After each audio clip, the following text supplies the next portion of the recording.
Well, good afternoon, everyone. We are so focused on the future, as we should be, that sometimes we don't take a moment to reflect on the past. And I want to take the first couple of minutes of my little presentation to talk about the past, to get everyone to realize the incredible journey that the University of Florida has been on, the remarkable position that we're in, and what I claim is an absolutely remarkable achievement of the university that only now, 5 years later, am I beginning to fully appreciate. So we began our journey into AI about 5 years ago when in this building, a guy named Chris Malachowski walked down the hall and asked us, what would you do with an AI supercomputer if I were to give you one? Well, you know, this is not a question you get asked very often, but what it really did was it gave us the opportunity to think or to rethink what we do about the University of Florida and how we were going to meet the future, which was obviously coming on us at a tremendous pace, and how we would take advantage of this absolutely unprecedented opportunity at the university. And in the end, we took hold of this initiative, and out of this initiative, I think, has come one of the driving forces of the University of Florida for the next 25, 50, maybe 100 years. Okay, so I just want to briefly talk about that process and that journey, but let me tell you right up front, UF is absolutely a national leader and perhaps the national leader in integrating AI with the university. We coined the term AI University, which was really an undefined term, but we began to think of ourselves as an AI university. And when Chris first brought this idea of an AI supercomputer and we began to talk about AI, all of us thought, oh wow, what a wonderful opportunity. Maybe we've got a 9-month or 12-month head start on all of the other universities in the country. We have raced far ahead of all the other universities in the country for reasons that are not completely clear to me, but in fact we have done it. The other thing, which I think is an even more remarkable achievement of the university, is we have really fundamentally changed the DNA of this university. Right? In some sense, this initiative started out as a top-down initiative. Chris came to the president and the provost and other vice presidents and said, I'd like to do this. And we said, yes, this is something we should do. And so we began to try and put things in place to make that happen. But it could never have happened without the enthusiastic participation of the faculty and the deans and the department chairs and even the students at the University of Florida. And by some magic, everybody got on board with the initiative and said, yes, we see this is the future. This is what the University of Florida should do. This is going to advantage our students who need this in their skills portfolio as they exit. Our faculty need this so that they have the latest cutting-edge research tool. This is going to change the way the university itself operates as business. This is going to accelerate economic innovation in the state of Florida. We are going to help to reskill the working professionals out there who are going to need to know something about AI in order to prosper in their jobs. So we really see this as fundamental to our being, and we adopted it, we adapted to it, and it really has become integrated with the fabric of the university, continues to grow, and it is so embedded now that I cannot imagine that this would ever change. This is an example in less than 5 years of a complete cultural change in a university. I don't know of any other university that can claim to have done something like this. And in fact, I can think of very few organizations at all, including businesses, that have managed to really reconceptualize themselves. So I think something really fundamentally remarkable is going on here. So let me talk a little bit about the history of how we got to where we are today. As I said, Chris really brought this idea to us and said, let's put an AI supercomputer in place. And in partnership with NVIDIA, he did. It is a remarkable story in and of itself that the machine was actually delivered in COVID, and the CIO staff and NVIDIA technical personnel put it together during COVID, and that in and of itself is a remarkable story that should be told someday. But what we decided to do was we decided it would not be limited to the computer science department or to the engineering college, but that it was something that all of our students, all of our majors, all of our faculty, all of our discipline needed. Okay, so we created a philosophy that we call AI across the curriculum, so that every student in every major, at every level, undergraduate, graduate, or professional, who want to put the time and effort into it can learn about AI and become either AI literate, AI competent, or AI expert, again, depending on the amount of energy they want to invest in this. This has been remarkably successful, astoundingly successful. We have colleges like the Warrington College of Business that decided AI is so fundamental to their future that now the first course you take as an entering freshman in the college is a course in business analytics and AI that serves as the foundation for everything else that we do. We have IFAS, which declared that really AI is fundamental to the future of agriculture in the state of Florida, that is now building an applied AI in agriculture center outside of Tampa. So really, again, we are changing what we do fundamentally at the University of Florida, making it available to all of the students, the faculty, and the staff, and interweaving it with our DNA. So we actually put substantial credibility of the university behind it. We were required to adopt what is called a Quality Enhancement Plan, or QEP, by our accreditor. And we decided, well, if we're doing AI across the curriculum, let's make that the subject of our Quality Enhancement Plan. And so we actually have a formal plan to actually realize AI across the curriculum. We know what it means, we've defined it, we know which courses have that content, we know what student learning outcomes a student should achieve, and we measure those. So we actually have a blueprint that any other university in the country can follow, and we've exported this. To be honest, from the beginning of the AI initiative, we have been very generously offering to any university in the country and indeed around the world what we do, and we're eager to help them get started as well.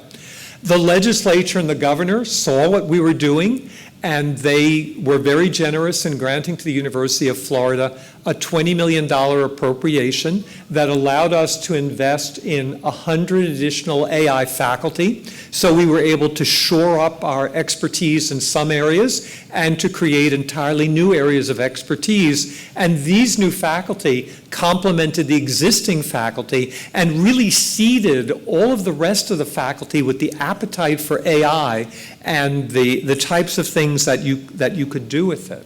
So these days, you see AI flourishing across the university. And what drives me a little bit crazy about AI is about 2 or 3 years ago, everyone in the room is aware that ChatGPT suddenly burst upon the national consciousness, right? It was something new, generative AI and large language models. A lot of the world thinks that's what AI is. That's all AI is. They equate AI with generative AI and ChatGPT. But in fact, we actually engage with the huge basket of techniques that AI really is. So we have components of the university that have adopted the parts of AI that are most useful for them. So for example, if you're in the College of Design, Construction, and Planning or the College of Medicine, what's most useful to you perhaps is digital twins, the idea of building a virtual model of a building or an operating suite, and then using that virtual model to optimize the operation of the building or of the operating suite. In the Warrington College of Business, it's all about the integration of the financial services industry with AI to produce fintech, which is a new discipline that's now being taught. I mentioned IFAS and agriculture a little bit earlier. One of their primary interests is in remote sensing and robotics, because they're talking about using AI and robotics to plant, harvest, and package the crops. So we actually teach the whole spectrum of AI, and in that sense, I think, once again, we're way beyond the other universities in the United States.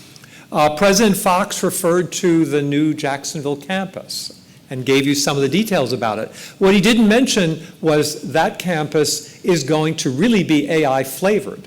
Right? That is intended to be collections of master's degrees that are really in demand these days, and what's in demand is understanding how AI is changing those disciplines. So actually the professional MBA that will be offered there will be a reconceptualization of the MBA to be sort of an AI MBA. How should the people who come out of business have these AI tools under their belt to best do their work in the future? AI and biomedical sciences, big topic, and we already have a large outpost in the health sciences in Jacksonville, and of course computer science. So we have a really substantial foundation in AI. We saw ourselves beginning to become an AI university, and to us that means a university that integrates AI into everything it does, into its teaching mission, its research mission, its outreach mission, its promotion of economic development and the future in the state of Florida, its upskilling of working professionals. So that's what an AI university means to us. So we are definitely in the lead in the United States. We regularly get scores of universities that visit us either to understand the hardware setup in the data center and HyperGator 2.0, or they come to learn about how we're integrating AI throughout the curriculum. So the university, I mentioned earlier that Chris and NVIDIA donated HyperGator to us about 5 years ago. In the span of time, 5 years is a long time for any computer hardware these days, and it became a little bit aged out, and the demands of the faculty grew on HyperGator 1.0 that we felt it was time to upgrade to HyperGator 2.0. So actually, we took delivery of the first half of HyperGator 2.0 in February, I think it was. It arrived, I'm always amused to tell this story, it arrived in an armed convoy because NVIDIA decided it would be important that it be sent with people with guns. So, but when you think about the fact that it's some of the most advanced technology on the planet, worth tens of millions of dollars, I suppose that was a rational decision. So in the hardware area, we are determined to maintain our leadership in the United States. And now the question becomes, how do we maintain the leadership that we've achieved in AI as we move into the future? So when I returned to UF several months ago, I initiated a program to think about that. I created what we call the Blue Sky AI Task Force, which is completing its work now. It started in the fall, and my charge to them was very simple. I said, what we would like you to do is to dream about the AI environment that we would like to see on campus 5 years from now and 10 years from now, okay? Because in fact, universities in general move rather slowly. So if we would like to be prepared 5 years and 10 years from now, we need to start today preparing that environment. Okay. Now this was sort of a fun task because I said, no limits on your imagination. Let your imaginations go. On the other hand, the hard part about it is, of course, you have to do things which are real. And nobody really knows where the AI technology is going right now. So there are real, there's some reality that has to go behind your dreaming.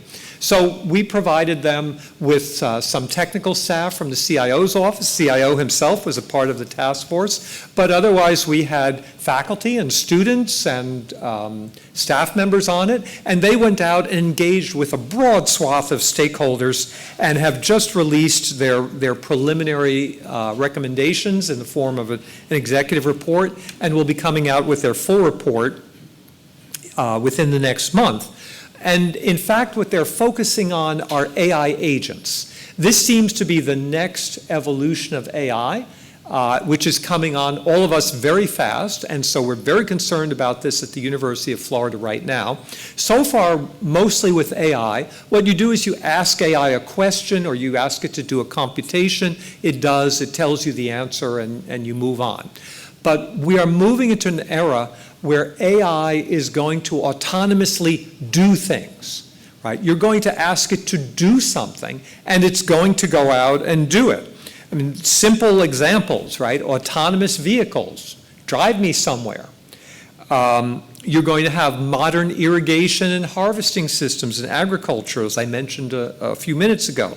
You're going to have home automation systems, right? You're going to say, go vacuum the living room, or restock the refrigerator, or do the laundry, or things like that. You are probably going to have robots in your home who walk around the home and actually do things. There are humanoid robots right now. Drones will be increasingly automated. You'll tell a drone, go fly down the street and look in the neighbor's window and see what's going on down there. Silly things like that. What is important from the University of Florida point of view is we expect to develop tutors and assistants for our students and our faculty, right? One of the first things that we're looking at right now is, can we develop tutors to help students through difficult gateway courses like mathematics and chemistry? And can we develop assistants that will help faculty with their research? So we are very serious about it. We think this is all going to happen within the next 2 to 3 years. That's how fast this is going to come. So we are very focused on it. And this is not as simple as you think, because I've just described a whole raft of possible different agents, and you want these agents to be able to communicate and talk to each other and interact among themselves. So that means you have to have some sort of comprehensive platform and standards that you build these agents to. So that's a big job that we're beginning to think about. And so what's our vision? Our vision is that 5 to 8 years from now, when you send your child or your grandchild to the University of Florida, they will come to preview on campus, and we'll say, welcome to the University of Florida. Here's your personal tutor and your personal robot, okay? And that tutor will help you with your subject matter. It will help orient you to the University of Florida, and you will keep it for your 4 years on campus, and it will grow with you. It will understand your likes and dislikes. If you are a chess enthusiast, it'll say, did you know there's a chess club? It will connect you with your likes and dislikes. It will help you navigate the complexities of the administration. How do I do something at the registrar's office? How do I get my courses? How do I do this? How do I do that? How do I do this laboratory? So it's a really exciting moment for us to dream about the environment. And of course, it's not just a matter of bringing technology to the students, but it's a matter of bringing technology that interacts well, that has a human interface with them. And we're already beginning to engage with tutors. But a couple of big companies, I won't mention their names, we're interested in having a mathematics tutor. So they said, oh, we already do that. So I said, really? Well, I'm a mathematician. Let me play a student and try your system out. And I broke it within 10 minutes. Okay, so there's a lot of work to be done, but this will be done in the next 2, 3, 5 years, and we at the University of Florida are determined to be leaders in this and to really introduce a new environment, because this is the coming wave. So I hope that this little conversation has shown you a little bit of what's ahead, and now we're going to see a brief video on another area of AI application, which is precision medicine. So thank you so much.